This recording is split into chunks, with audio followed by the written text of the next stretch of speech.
Hi there, and thank you for joining us on the Overcomers Overcoming podcast. We feature those who are in the process of overcoming or have overcome any type of life encounter, life obstacle that at the time seemed to be almost insurmountable. With this podcast, we have three objectives in mind. Our first objective is we want you to know with a confident resolve you are not alone.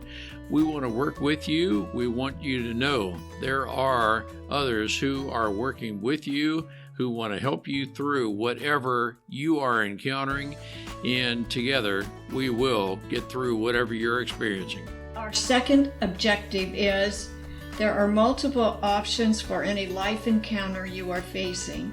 We want to help you develop a resolve that there are various options and solutions to any life dilemma. Our third objective is to help you with critical thinking skills. If you're encountering something that was possibly a decision you made sometime in the past, and if you had the opportunity for a life redo, you would make a different decision. We want to help you with those critical thinking skills that can help you make an informed decision and not encounter what you're going through at the moment.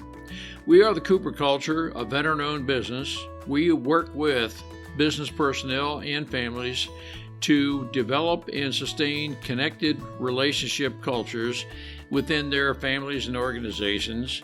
That type organization is one where people feel wanted, appreciated, and genuinely a part of that organization. I'm with my wife and business partner, Marty, who is helping me facilitate this podcast. Today we feature John Brink for a second episode where he continues to discuss with us his ADHD, and he expounds on his book, ADHD Unlocked. John has experienced a great life where he is and always has been capitalizing on his strengths. Schooling he learned did not teach him what he needed, but life experience did. He speaks very passionately of attitude, work ethic, and your passion moving forward. It's a great opportunity to learn from those who are, some people use the term neurodivergent, but he's moving forward by learning what he needs to learn, and everybody is employable. John is very succinct and very resolved in telling everyone neurodivergent people are hireable. They have a talent that many people do not have. Marty, what are some takeaways that we can gain again from John?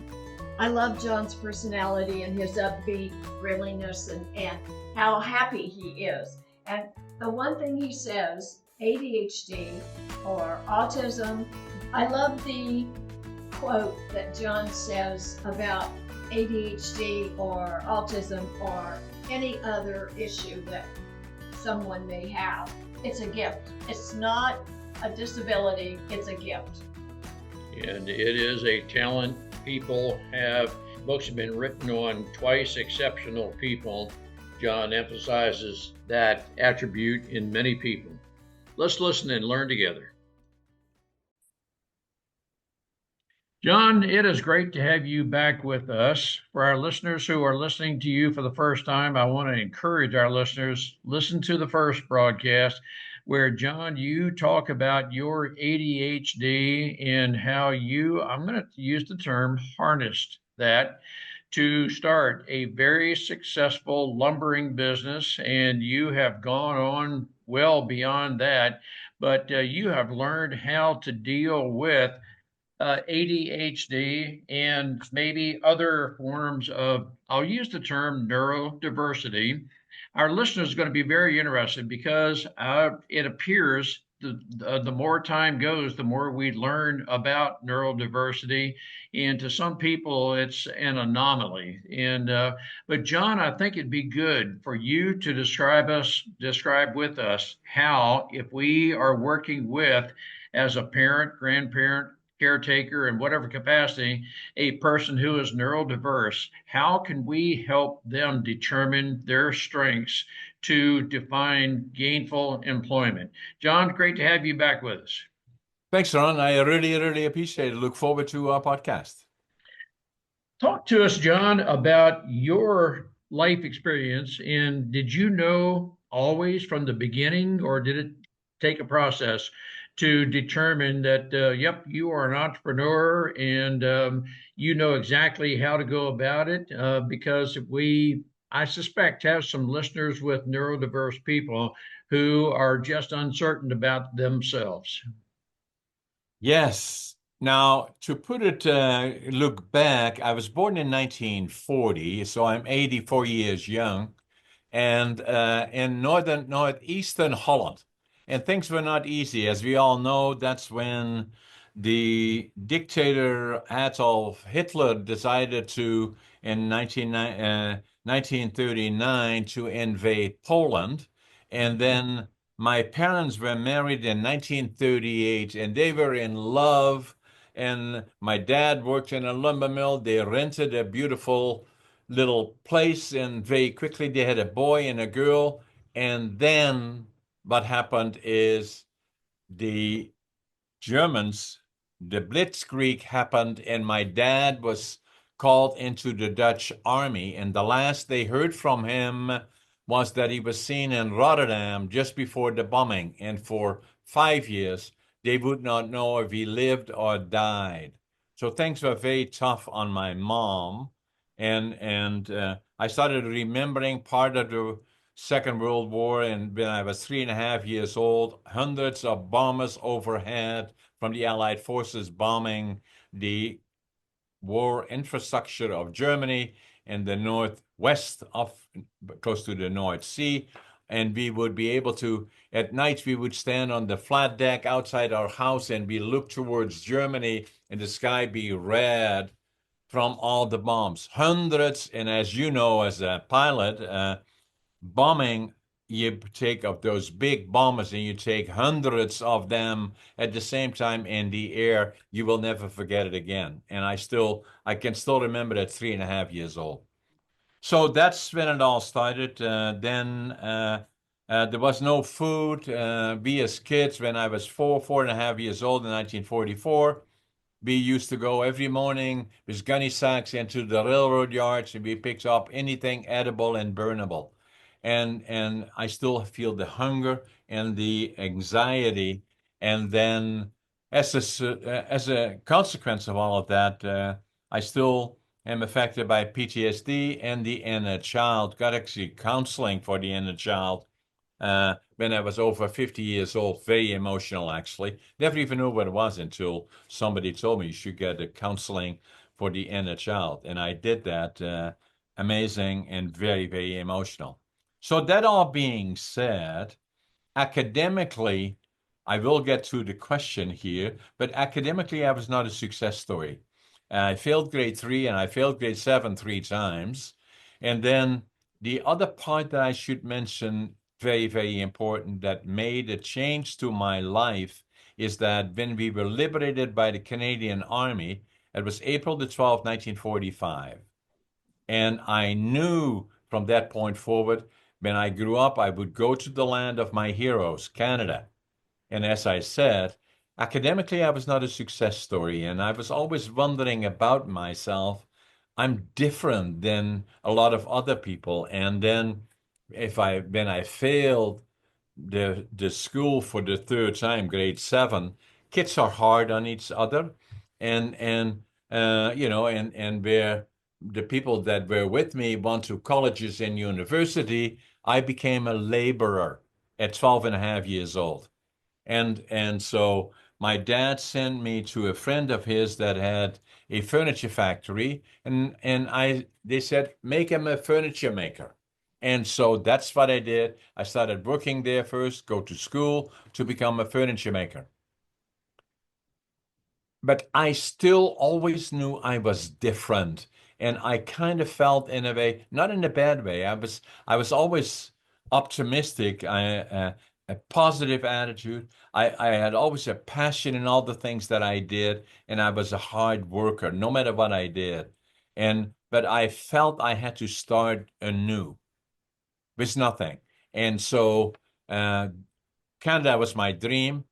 And so when I was 17, I was going to go to Canada, but then I was drafted into the Dutch Air Force for 2 years. Drafting was part of what we did in Holland, not anymore now, but then 2 years in the Air Force, then worked in the forest industry, and then decided to go to Canada when I was 23. I had a suitcase, 3 books, 2 sets of clothes, and very little money. And I knew I wanted to go to British Columbia because that's where all the timber is, and build my own lumber mill to prove to me, not anybody else, that I was just as smart as anybody else. And so I went to Vancouver, couldn't speak the language. Fortunately, in the immigration department, there was a German fellow, and I told them I could speak some German. I told him what I wanted to do. He said, go to Prince George, British Columbia. Now, for our guests watching us from around the world, British Columbia obviously is on the west coast of Canada, beautiful province, big city, Vancouver. Where is Prince George? It is 500 miles north of Vancouver, or 800 kilometers for our friends in Europe. And so that's what I did. I went on the bus, 12, 14 hours. And when I came off the bus in Prince George, I'm there today, 60 years ago, I had my suitcase, 3 books, 2 sets of clothes, and I counted my money at least 3 times. I had exactly $25.47. But what I had lots of attitude. I avoid negative, still do today. Passion, whatever I do, I give it a 124.5%. Work ethic. And I still, even today, I get up at 5:30 in the morning. I always make my bed. I always think I'm late. And I always work hard. Even now, it's still 60 hours a week, whatever. And I give it all that I got. So, but still, a lot of people said to me, I started as a cleanup man, then very quickly became a supervisor, blah, blah, blah. And then before you know it, then I had a little lumber mill. And then people said to me, you're so successful. And I didn't feel that way. And then something happened that changed my life. I went to a bookstore and I picked up a book, and the title of the book was Driven to Distraction. It was written by Dr. Halliwell. I don't know why I picked it up. I still have it. I'm sitting in my boardroom of one of my companies today, but a lot of times when I'm podcasting, I'm in my studio. I have the actual book still there, and I usually show to my guest the book, Driven to Distraction, written by Dr. Halliwell in 1993. I picked the book up in January 1997. And so when I opened the book, it was about ADHD. I never even heard of it. And the more I saw of it, the more I read, even standing in the store, and the store manager said, are we going to buy this? No, he didn't actually, but I did buy it. But I read quite a bit. And I said, I wrote in the book, that's me. And now I finally know. I wrote in Dutch, not in English, because I had implied that it was a mental disorder. I wrote in Dutch. Now I finally know who I am. And that's what I did. Dr. Halliwell has written 18 books, 5 on distraction, has dyslexia as well as ADHD. So do I. And so I call it a superpower. The more I found out about it, the more I started checking on Google and reading about it, the more I believed it's a superpower. It took me 5 years after I read the book and knew in my mind that I had ADHD, that I went to my doc, who was a personal friend, delivered our 2 daughters, and I walked into his office in 1962 when I was 62. And he said, hey, John, why are you here? I said, I think I got ADHD. And so we checked it out, and yes, I do. So the story here is, in particular, it took me from the time I was 12 and a half to the time I was 62, nearly 50 years, to understand who I was. And it is ADHD. It is not a liability. That was the first thing that obviously I found out. It was looked at as I believed from that point forward, it's a superpower. The key is to understand it and understand you, because you will be different, not negative, but in a positive way. And that it is a tool that can make you successful, but it certainly makes you different. I believed also, and also for a guest watching, I'm also a podcaster as you are, and my podcast number 203 is with Dr. Halliwell. And so when we had the discussion together, him and me, I suggested to him, he's the expert, obviously I lived it, and I suggested to him that I believe that the frequency of occurrence, initially I thought maybe 8% or so, it was suggested. I thought, and I suggested to Dr. Halliwell, it's more than 20%. He said, John, it's more than 25%. I agree with him. And then the other thing that I found is in all the businesses that I've done and the board of directors, I met a lot of smart people, entrepreneurs, business people. And I believe I suggested to Dr. Halliwell that of the more successful is the operative here, entrepreneurs and businessmen, I suggested to Dr. Halliwell, 50% of them are ADHD. He said, no, John, 75%. I agree with him. So that brings us to the question of it took me 50 years before I really knew who I was. And it changed my life from that point forward. Since that time, I've written 6 books. My companies have doubled, tripled in size, and obviously I'm a very active podcaster. I think we have 700,000 subscribers on YouTube.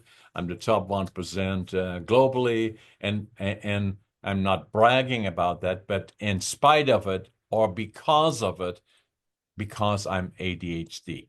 And a lot of people say to me, how do you do all this stuff that you're doing at 10 companies, and then you write books and you podcast and you a speaker? How do you do it all? I say ADHD, that's how I do it. And so for me, it has become an obligation to speak about it. And I intertwine it in most of the presentations that I do. They are about all kinds of different topics, but I usually include somewhat ADHD. And then I wrote a book about it, the ADHD Unlocked.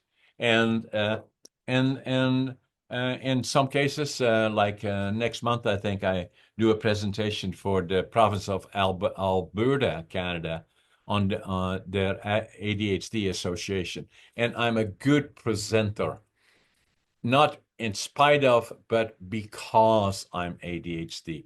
I have a very good memory. I've always been very, very good at numbers, but ADHD and dyslexia was part of my life. I'm not a good reader, but I have an excellent memory, and amazingly, and even at 84.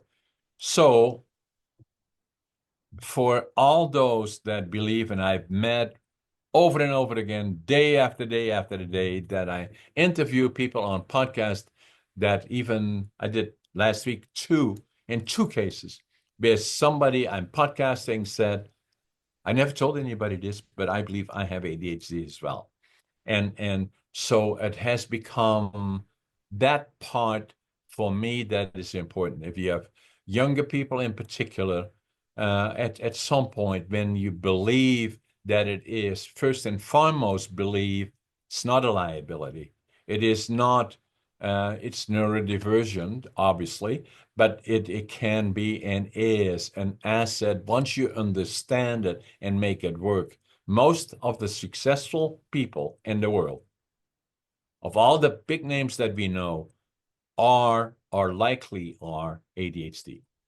And we agree with virtually everything you're saying, John. I'm very curious. Marty and I have read your book. That and your board placard, $25.47, and it appears to me to be maybe in the order of priority: attitude, passion, work ethic.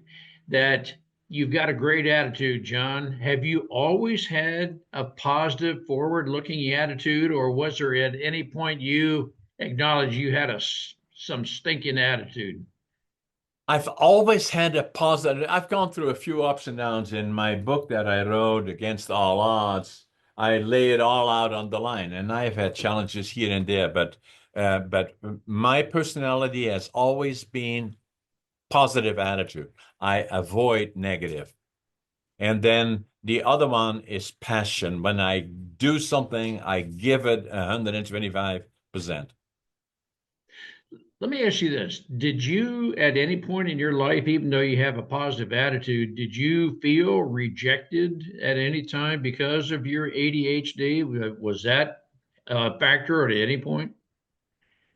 So when I failed grade seven for the third time, so I was called everything, being too dumb and stupid, and the best I can do is become a laborer. But my parents always were supportive. My brother and sister were always supportive. But it's kind of funny about it in a way, tongue in cheek a little bit, is I did a presentation and somebody said to me, do you regret that all you did is got to grade seven? I said, yeah, I still do even today. Still really, really bothers me. Oh, I said I should have left earlier. Yes. Yes. Tongue in cheek, obviously a little bit. So that gets us to education. What is education? I always say, okay, what are we talking about? Formal or are we talking about life? Yeah. So and that's very important. But knowing, so yeah, I was being looked down at. In Holland, the way it works is that no matter what you do, it always comes down to what's your education and where are your diplomas. Well, I didn't have any. So that also was a reason for me. I have to start over new again and go to the land where I dreamed of to go to Canada. And then I have to prove to me, not anybody else, that I'm just as good as anybody else. So very quickly when I came here, started as a cleaner man, piled lumber and very quickly I was the supervisor, then the superintendent. And then after 10 years here in 1975, I started Brink Forest Products, now part of the Brink group of companies. We have 10 different companies, and it's not about my success, but it's about for those that question themselves if either they or their children, their offspring, or whatever, if this is a liability, I say most definitely not. Understand it first. Make sure they, for a lot of times, if I would have listened to all the people, I would have gone down. And my personality didn't allow that. And although it made me move away from Holland to do that to Canada and to make it very hard for me, I felt I had to punish myself more or less. Start with nothing. And then either come back to Holland in a box or successful. I'm picturing you through life, developed or you learned through some life experience, maybe some people with you, what your strengths are, what you're good at. And in the context of education, maybe you became determined enough to say to yourself, I really don't need to know about that because that's maybe for other people. You will go in this path to learn more about. Is that somewhat characteristic of your life, John? No question. No question about it. Even when I was young already, early teens still, I would listen always to people that were successful in business. And I would go far and wide and listen to them as to what made them click and what made them successful and why. And then the other question, and maybe you asked me that when we were on another podcast, on my podcast that we did, is what were the 3 books that you took with you when you went to Canada? I still have them. And so the one was Management by Drucker in Dutch. And then the other one was Logical Thinking in Dutch. And then the other one was about Canada. And so it was always on my mind. How do I become good at managing my way? And so I was already from the time I was young, I was good at math and numbers, and I was good at writing, but not reading. And then the other part was that is somewhat interesting is that the other part that changed my life, I was not a good communicator. I had self-confidence and I could talk, interact with maybe 2 or 3 people at the same time in my companies, but not outside of that. And then what changed me there is that an ex-sister-in-law that I had said to me at one point in 1989, 1990, why don't you come with me to Toastmasters? I said, Toastmasters? What is that all about? She said, it's about communication skills. I said, is anybody going to ask me anything? She said, no, you just sit there and watch it. So that's what I did. And then in the middle of the meeting, it was interesting. In the middle of the meeting, somebody said, hey, John, tell us all about you. I said, oh my God, I'll never go back here. So, but I stayed for 10 years and I became a distinguished Toastmaster. And for those that are watching us around the world, Toastmasters is not unique to North America. There are Toastmaster clubs all around the world.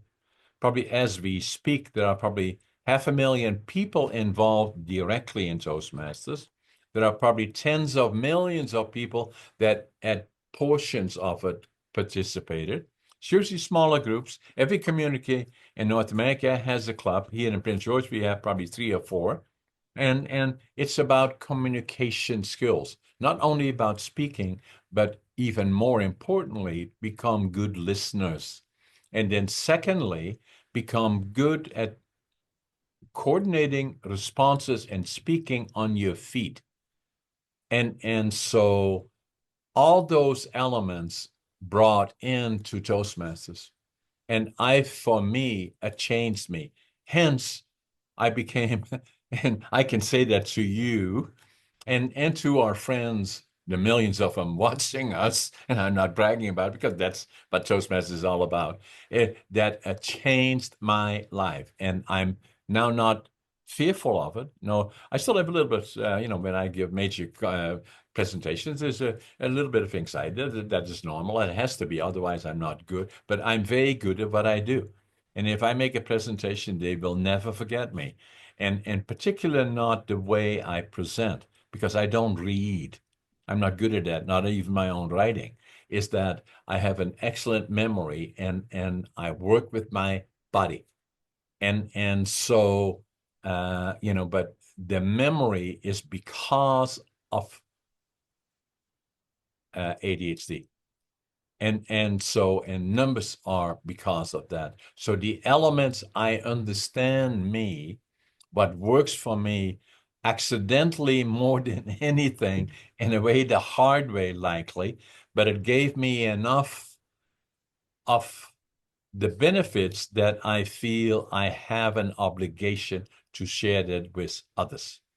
And the first one is it is not a liability. It can well be an asset.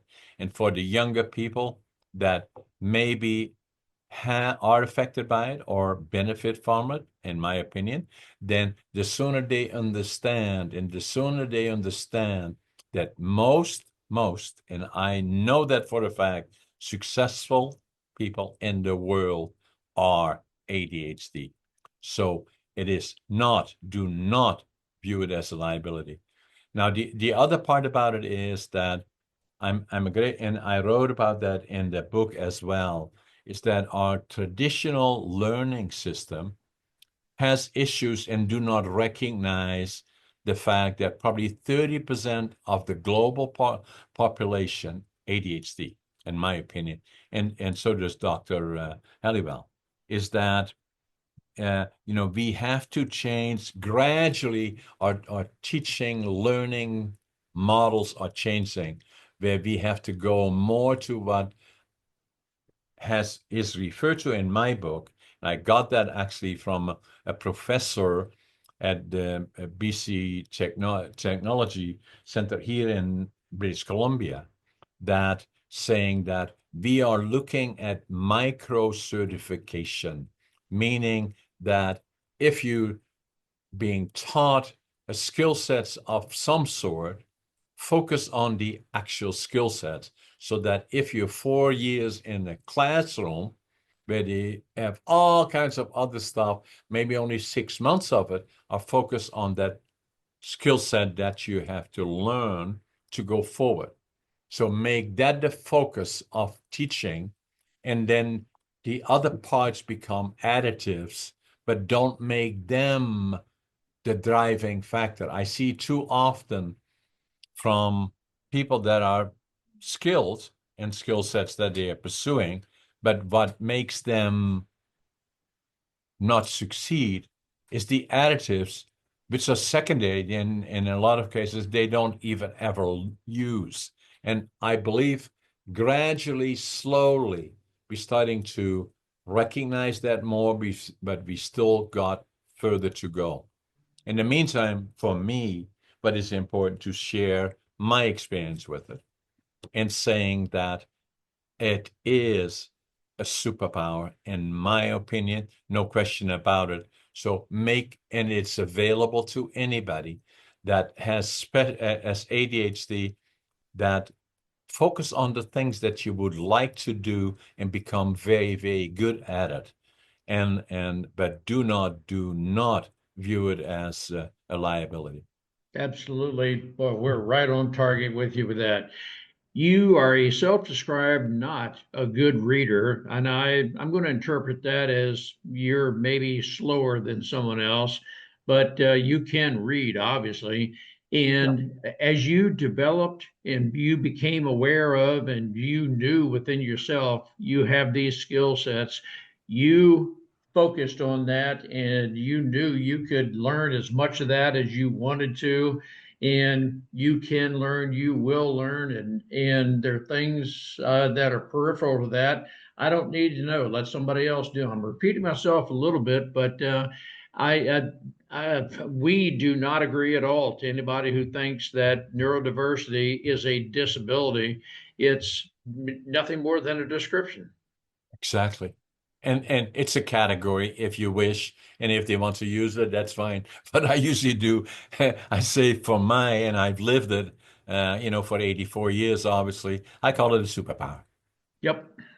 And so that if you have young people, and it happens for me virtually on a daily basis, if I can share with them, I should say this as well, and you may find this interesting. So I did a presentation about 150, 200 people. I don't know how many people were there, and I usually on a topic, I forget even what that was. I think it was about lumber, but I always incorporate a bit of my ADHD because that's for me very important as well. So, and then I share with them that I failed grade three. And I said, I don't know anybody that failed grade three. And way in the back, a lady said, I failed grade three. I said, okay, just the two of us, but tongue in cheek. But the other part that I said, I failed grade seven 3 times. And then, and then the other part is that after I'm done with it and explaining what I see in it and the opportunities and the reason that it is a superpower in my mind, that by the time I'm done with my overall presentation, in particular that portion about the ADHD, there are a lot of people sitting in the room that say, damn, I wish I had it too. Yep. So in as a caretaker, as a grandparent, in helping the neurodiverse to find and develop their strengths, uh, is it a matter of time, John, that it may take a little bit of time, but as you observe them, you need to be aware of the different things that you seem to be good at. And I'm searching for the right words, but you're the right person to help the listener develop the strengths of the neurodiverse. Yeah, be open about it, Ron. Like for me, in a lot of cases, tongue in cheek a bit, but at the same time, I make sure that they understand from the time I was 12 and a half years old and left grade seven for the third time, So it was challenging in a way. And, and as you already said, a lot of people made comments that, were negative. But my parents, my brother, sister, my sister used to say, I always remember that from the time I was only, 10 years old, maybe, or whatever, and saying, Jan is my Dutch name, Jan. Now everybody calls me John. I'm John, and say he will be the only multimillionaire in our family. Say, my God. So she believed, it's not about money, but saying confidence is that you are just as smart as all the other ones. So, and so to give confidence to young people in particular, that being slow in some of these things, not good readers necessarily, is not a liability. It is something that you can work on. And once you understand it, that maybe ADHD potentially is not a liability. Most successful people in the world are. And so from there on in, we still have to do a lot of work, in my opinion, is being more understood in the traditional learning models that we have. That is work to be done, and micro certification is part of that, and I relate to that in my book. And but whenever the opportunity presents itself, I make somewhat tongue-in-cheek fun of it in a way, but it was not an easy route to go. I can assure you, and it was by coincidence that obviously I had the ability to start over again and go to the land of my heroes. I had a tough time as a young person. That served me well going forward. I appreciate now more than anything what we have. And then the other part, I always knew I was a good writer, not a reader, but Toastmasters has helped me immensely as well as becoming and I can say that to you because you put it into perspective. I know I'm a good communicator. That is great. Talk to our listeners, put it a little more definition, or put a definition behind micro certification. And I'm very interested in knowing, our listeners are as well, how that correlates with confidence. So micro certification is that we hear it over and over and over again, and we see it all over, is saying that we are having people in going even in colleges and university. And the I refer to it in my book, ADHD, is that by coincidence, Dr. Tom Romer, who is the Vice President Academia, British Columbia Institute of Technology, I sat in the airplane and going. My overseas flight is that we have you find this funny. Yeah, an overseas. I go from Vancouver to Victoria. It's 12 minutes. It's the overseas flight, we call it. And I was sitting next to a fella, and he said, "Hey, John, you remember me?" I said, "Kind of, yeah." He said, "Well, I'm Tom Romer," and he said, "You wrote a book." He was referring to my other book, Against All Odds. And he said, "I really liked it," and blah, blah, blah. I said, "I'm writing another one. And what is that all about?" I said, "ADHD Unlocked." And I said, "It is nearly finished." And then we started in that little flight. We had the opportunity to talk about teaching and he said, Dr. Tom Roma said that we are working on a concept of micro certification. And he very quickly explained to me what it is, focusing on the skill sets that you like to train. Then this flight stopped, and then we got out. And by coincidence, the following week, I go there every weekend. I sat again in the plane. I sat in 5A, and he was sitting in 1C or something like that. And the plane was falling. I can't say, Tom, make sure you stop at the gate because I need to talk to you. And all the people said, "Well, what is going on?" But in any event, he stopped at the gate when he went out, and we talked about it then. And that's when he told me that he and other people in the Institute of Technology are working on micro certification. And what it does is focus on the skill sets that you want to train, that out of 4 years, maybe it take 4 months, and the other ones become additives. That to me, and I said to him before we did that, I said, I finished this book, but something is missing in this book in my mind before I finish it. Is that okay, John? That was good information, blah, blah, blah, blah, in the book. The question, John, is where do we go from here? And so that's when I reminded me of Tom.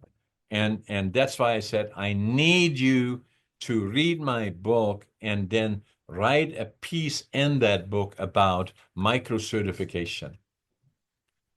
I know several people now that are ADHD, even here in Prince George and millions probably other places, that are going through the schooling system, the traditional schooling system, are ADHD, slow learners, or something like that, that trying to become certified in skill sets that we desperately need. What comes to mind, nurses, and some others that are not able, even some that have been years in that profession, but not certified as nurses. And because of the additive courses that have nothing to do with anything like that, are failing.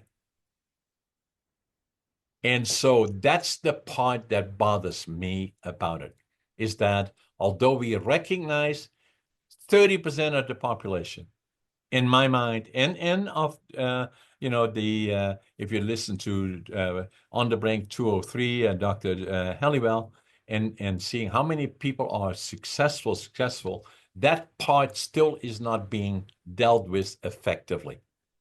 And we are right on target with you. I hear you, and I may be mischaracterizing you. You're an advocate of homeschooling because you can tailor the learning to the strengths of that person. Again, everything else becomes peripheral. Exactly. And Wow. but we have a major shortage, and I believe that is the case in North America, in the USA, as well as in Canada. And with the companies that I have a major shortage of skill sets that are being taught. But the reason that it is so complicated is all the additives that does not create the skill sets that I need for our companies.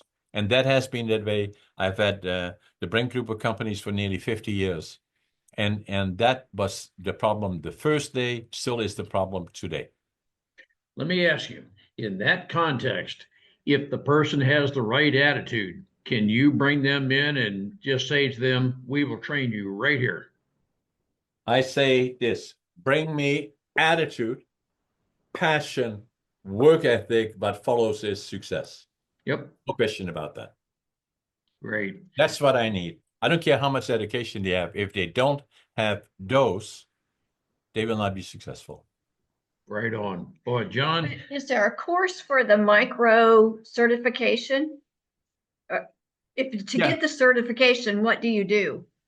Yeah, so what I think, Marty, is that look it up on Google, but some structures have like even the one that I told you about, the British Columbia Institute of Technology is doing work on it. I don't know if they have formally done anything other than when I wrote my book 2 years ago, they were working on it. So if it isn't, look up it, and then it's certainly something that should be there. But what it does, a little bit upsets the status quo because it would change the whole teaching model.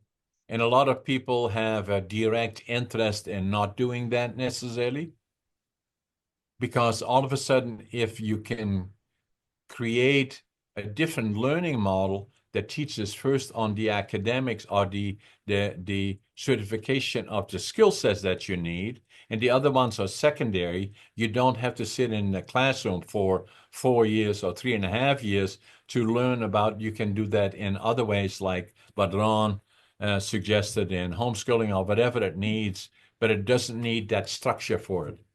It's so that I'm saying that, especially colleges, universities, maybe that focus on skill sets in particular, that model may no longer be effective in terms of creating the skill sets that we need in industry and other areas in North America, at least, and I believe globally. We are right on target with you.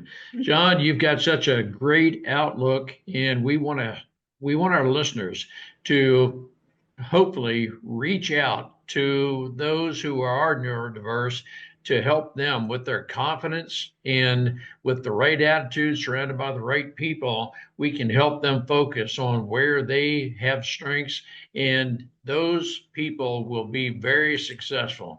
John, thank you so much for passing on everything that you have learned, and I would hope our listeners become totally engaged.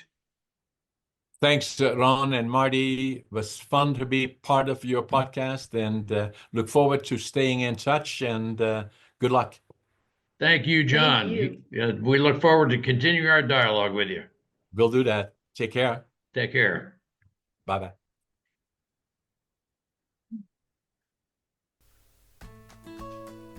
We appreciate having the opportunity to share our and our guests' life's experiences with you. The Cooper culture advances organizations to achieve and sustain high retention rates, connected communication, and trust through personality insights and principled leadership. You can contact us at our website, thecooperculture.com, and you can contact us directly at ron@thecooperculture.com or Marty, Marty, at thecooperculture.com.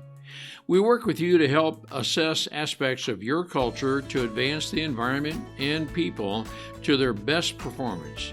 We do that through our staff of certified personal performance coaches, leadership trainers, keynote speakers, and DISC personality behavior experts. You can book a speaking engagement directly through our website by contacting us at ron@thecooperculture.com. We look forward to sharing our life experiences with you, some of which are profound, some of which are pretty funny. Some of those life experiences are ones we'll never do that again because we've been through stuff. We truly look forward to working with you, speaking with you, helping advance you in any way that we can.